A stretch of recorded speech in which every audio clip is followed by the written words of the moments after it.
Bismillahirrahmanirrahim. Assalamualaikum warahmatullahi wabarakatuh. Alhamdulillahirabbil alamin wassalatu wassalamu ala asyrafil anbiya'i wal mursalin sayyidina wa maulana Muhammadin wa ala alihi washabihi amma ba'du. Sama sekalian yang kami hormati, ada pertanyaan masuk terkait dengan hasad.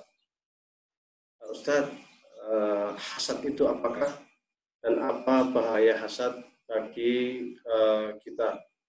Baik. Hasad itu iri, dengki. Jadi ketika ada orang yang mendapat nikmat, mendapat rezeki dari Allah SWT, mendapat uang, itu kita langsung panas hati. Saya dapat di mana ya? Jangan-jangan dia tuyul, ya kan? Jangan-jangan korupsi, jangan-jangan nyuri, jangan-jangan kita itu seudon sama orang lain akhirnya. Bukan hanya itu, kita juga ingin supaya orang itu rezekinya hilang. Kita membuat makar, membuat cara gimana supaya dia itu tidak mendapatkan kenikmatan. Nah, ini hasad. Jadi kalau tetangga beli kulkas meriang gitu kan, beli mobil panas gitu kan. Orang tetangga yang ini mendapat nikmat, kita mestinya ikut senang, kan, ikut bangga. Bukan malah hasad, iri, dengki. Apalagi kemudian berusaha supaya rezeki yang ada pada saudara kita itu hilang. Ini nggak boleh. Implikasinya, dampaknya ketika orang itu di hatinya ada sikap hasad, amal baik kita, sholat kita, puasa kita, sedekah kita, sikap kita yang selalu menolong kepada orang lain, semuanya itu pahala kita terbakar. Hasad itu bagaikan api yang membakar kayu bakar. Cepat sekali. Amal perbuatan kita akan hancur, akan luluh, menjadi abu. Oleh karena itu Rasulullah SAW mengingatkan kepada kita supaya berhati-hati dari penyakit hati yang namanya hasad. Sebuah hadis diriwayatkan oleh Abu Dawud, Rasulullah SAW bersabda, "Iyyakum wal hasad." Hai manusia, hati-hati kamu dengan hasad.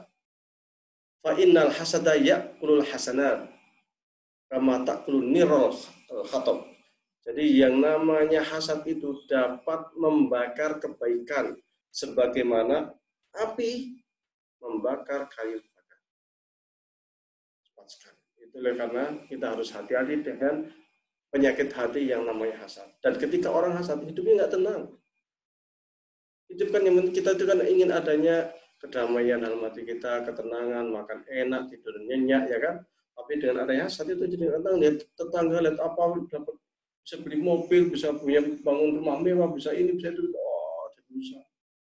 Kemudian kita pergi ke tukang dukun, kita ke tukang santet sana, supaya nyantet orang itu supaya nikmatnya hilang, ya kan? Padahal man ataka hinam itu, siapa yang datang ke tukang dukun, fa'amana bimaqala, fa'akafara masalah. Dia percaya dengan apa yang dia katakan tukang dukun itu, dia telah kafir terhadap apa yang dibawa oleh Rasulullah SAW. Hati-hati. Oleh karenanya Allah juga memberikan apa istilahnya itu memberikan doa kepada kita atau memerintah kepada kita untuk selalu berdoa dari sikap atau dari perbuatan orang-orang yang hasad kepada kita. Dalam Al-Quran Allah berfirman, "Qul a'udzu birabbil falaq min syarri ma khalaq wa min syarri ghasiqin idza waqab wa min syarri naffatsati fil 'uqad wa min syarri hasidin idza hasad." Dari aku berlindung kepada Allah dari hasidin, orang yang suka hasad, tidak hasad jika dia itu apa. Karena kalau udah hasad, udah benci, udah apa, dia bisa melakukan apa saja. Dan kita berlindung kepada Allah. Kita berlindung kepada Allah supaya dijauhkan dari orang-orang yang bersikap hasad kepada kita. Dan kita juga selalu berlindung kepada Allah supaya di dalam hati kita tidak ada sifat hasad. Karena ketika hasad sudah bersemayam di dalam hati, maka perbuatan baik kita akan terbakar. Hati-hati, seringlah beristighfar, banyaklah mohon ampun kepada Allah, banyaklah menata hati kita, menata jiwa kita, supaya penyakit-penyakit hati, diantaranya adalah hasad, pergi dari hati kita. Ketika penyakit hati itu hilang, insya Allah hati kita akan tenang, hati kita akan damai, makan kita enak, tidur kita nyenyak, hidup jadi bahagia, selalu tersenyum. Karena orang yang hasad itu mukanya nggak senyum. ya kan? Senyum. Kalau orang yang hatinya itu lapang, terhilang dari penyakit hati, wajahnya cerah dan selalu tersenyum. Hidup bahagia, insya Allah dunianya bahagia, akhiratnya pun bahagia. Billahi taufiq wal hidayah. Assalamualaikum warahmatullahi wabarakatuh.